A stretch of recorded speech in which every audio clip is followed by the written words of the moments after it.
and welcome to Save Your Photos Month in 2022. My name's Carly Michael and I'm the founder of Photogenie. Now I'm going to turn off my camera, but don't worry, I'm still going to be here with you while we talk about how to protect your photos from the digital dark age.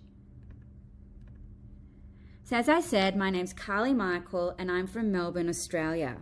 I'm a behavioural neuroscientist, a documentary photographer, someone who's passionate about the environment, and I'm also a photo manager. I grew up in my family's 100-year-old camera shop and worked for my whole life, basically until COVID, in the photo lab, printing and scanning family photos. Needless to say, photos have always played a huge part in my life, like most people really.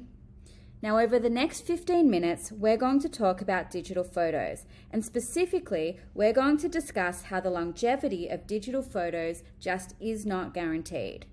Now, this can be a little bit confronting, so it's important that you become aware of some of the issues that I'm going to present. And don't worry, I'm going to leave you with some simple steps that you can take to protect your precious memories from becoming lost forever. Now, to most of us human beings, photos are a pretty big deal. We've always taken photos at milestone moments, and over the last decade, we use imagery to communicate in whole new ways. Photos tell the stories of our lives, and they have the capacity to take us back to times and places in ways that words simply just can't. It's currently the year 2022. And we're living in extraordinary times. Technology is rapidly evolving, and it's easy to forget just how far we've come in such a short amount of time. The internet, for example, was only invented about 40 years ago. For the last 200 years, we've captured images using analog processors, and we only made the switch from analog to digital in the early 2000s. Working in a camera shop, I distinctly remember having conversations with both colleagues and customers about whether or not we'd actually started shooting digital. People were really apprehensive back then to take the leap. In the last 15 to 20 years, we've almost exclusively been taking photos with digital technology. We started by buying digital cameras that cost an arm and a leg, and they gave us files less than 2 megapixels. Back in the year 2000, as you can see in this image, a 128 megabyte compact flash card cost over $450. Nowadays, one RAW file might be lucky to fill that card. Lucky not to fill that card. Some of our files we use are 128 megabytes plus. Memory cards back then were so expensive. I remember I was traveling in the mid-2000s and I needed to find internet cafes so that I could burn my digital photos onto CD and then delete the photos from my card and then keep shooting. Over the years, computers got faster, the memory cards cheaper, the cameras more powerful, and before we knew it, we were introduced to smartphones. Suddenly, everyone had a camera in their pocket. Finally, we could take seemingly infinite numbers of photos. When our phones got full, we plugged them into the computer and copied them onto hard drives. And then we got the cloud. No longer did we need to copy the photos onto our computer for safekeeping.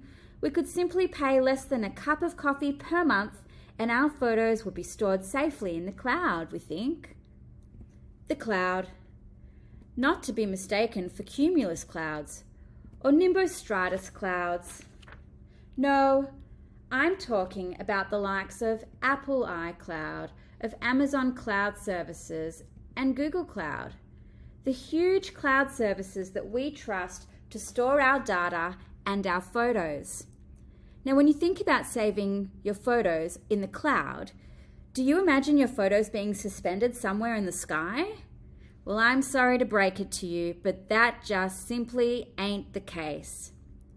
Your photos are actually being saved on big hard drives called servers in huge server farms stored somewhere where you can't see them. Your photos are sent over the internet and are then stored on massive servers stored in huge warehouses, some of them the size of small islands. And 90% of the data that is stored in these server farms is actually junk.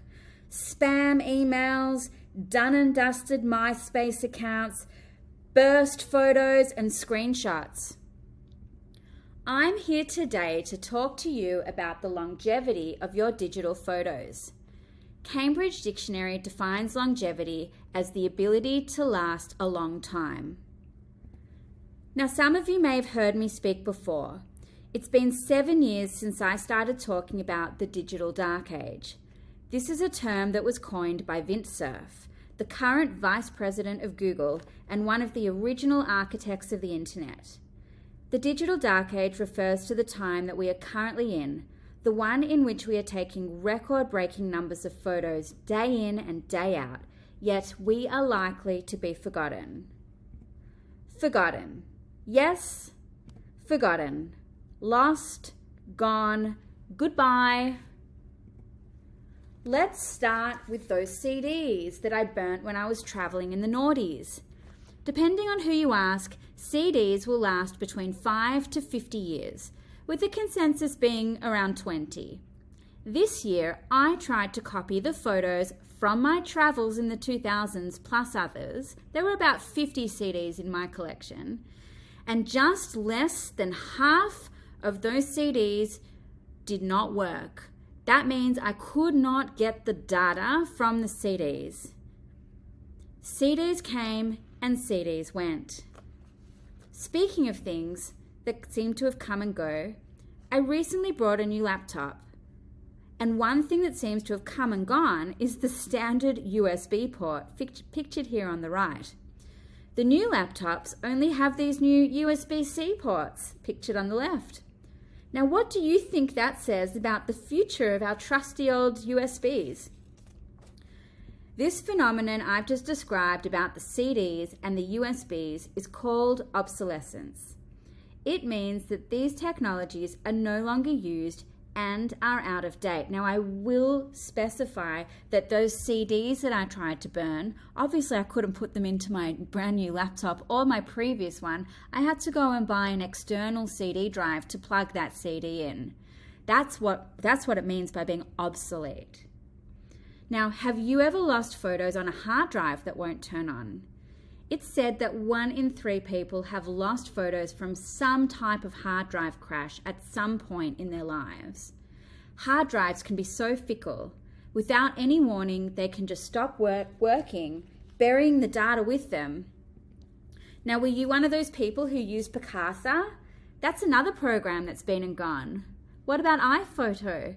In the early 2010s, Picasa and iPhoto were both extremely popular programs used to manage photos, yet they both were abruptly discontinued, with users forced to migrate to the predominantly cloud-based Google Photos and Apple Photos accordingly. Die-hard users of both these programs were pretty gutted when they suddenly lost the ability to use the software that allowed them to organize, manage, and control their photos. Now, remember I said 90% of the data stored in the world's servers is junk? The data is stored on physical hard drives and machines that need to be replaced every few years, in rooms that need to be temperature controlled.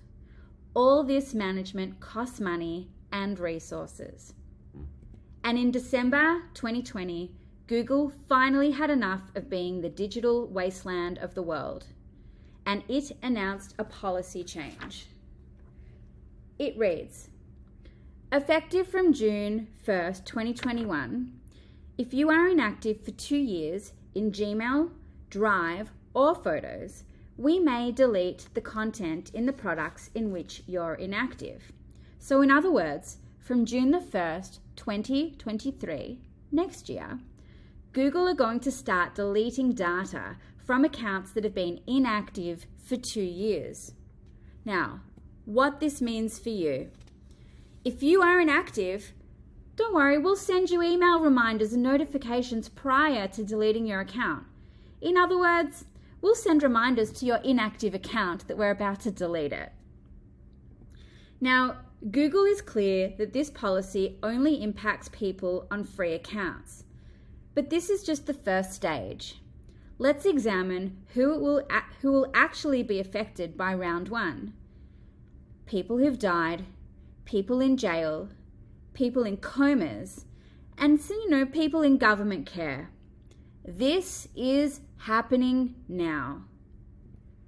In December 2021, Apple released iOS 15.2, and with it a legacy contact feature, a process that enables you to nominate someone to access your data after you die. This means that until 9 months ago, there was no process available to do this. There was actually a policy that stated that there was no right of transfership of your data upon your death. So now it's time for my step number 1 to protect your photos. If you are an Apple user, go to your iCloud settings and set up your legacy contacts. The process will allow you to choose contacts to give a unique access key. And once you pass away, your legacy contacts can present this key along with your death certificate to Apple, and only then will you be able to access your photos. Oh, and Apple also has a policy stating that they reserve the right to delete your account if you don't pay over 60 days. So make sure that when you die, someone keeps the credit card connected to your iCloud account active so that your data isn't deleted. For Google users, check out the Inactive Account Manager. It lets you decide how long from when you stop using your account it is going to be deemed inactive, and then you get to decide what you want to happen to your data. Simple step number 2. Understand the difference between having your photos synchronized and having them being backed up. Most people think that their photos are safely backed up in the cloud, and this is evidenced by the fact that they can see the same photos on their phone, on their computer, and on the tablet. Unfortunately, this is not the case. By default, your phone is set to optimize storage, meaning that the images that you see on your phone are actually tiny little previews of the photos, whilst the full resolution images are stored in the cloud. And this is designed to save you space on your phone, because nowadays file sizes are pretty large, so it doesn't take much to fill your phone. So your photos aren't actually saved on your phone unless you choose to do this. This is the reason why you can't just plug your phone into your computer and copy-paste the photos onto a hard drive like we used to. The same goes for your iPad or tablet. Even though you can see the image, it's likely to be just a thumbnail. For most people, only one full resolution of their photos exists, and it's stored in the cloud. It's synchronized across your devices, so you can see them all simultaneously.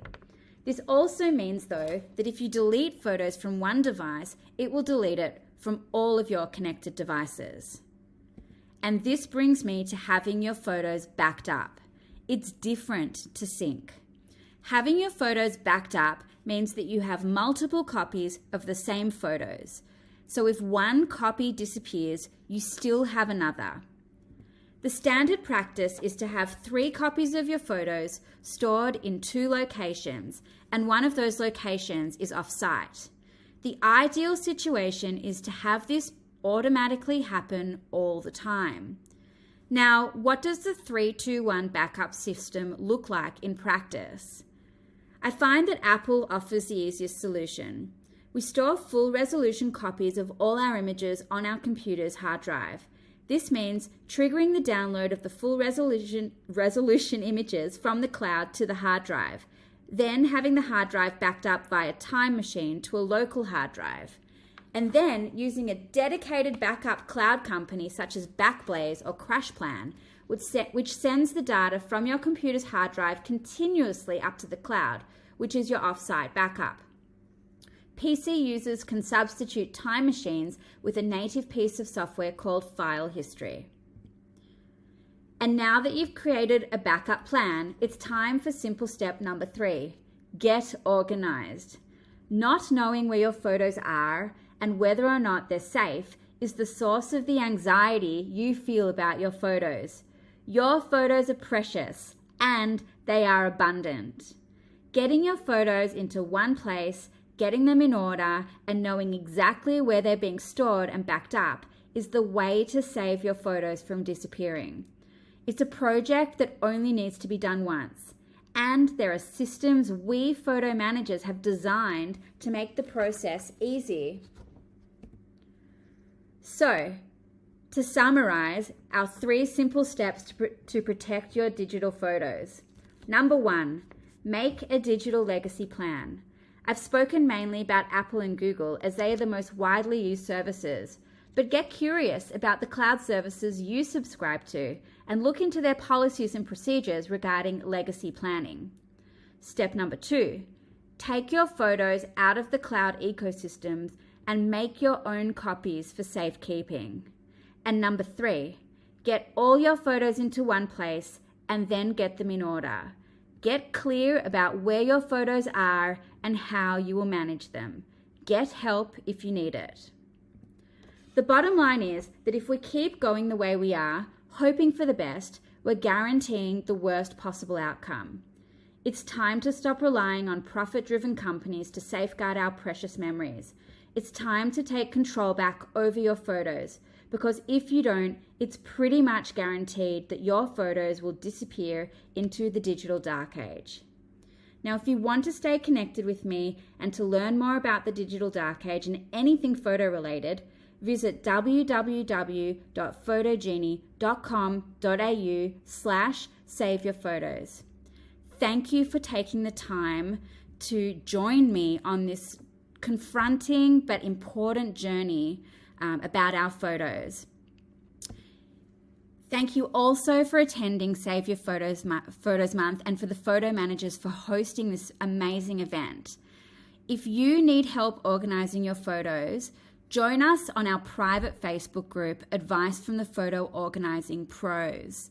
The group is full of people like you who are curious and want to get serious about saving your photos, and it's also full of professional photo managers ready and willing to give you advice and to assist you in tackling this once-in-a-lifetime project, but something that's just so important. Thank you again, and I'll see you next time.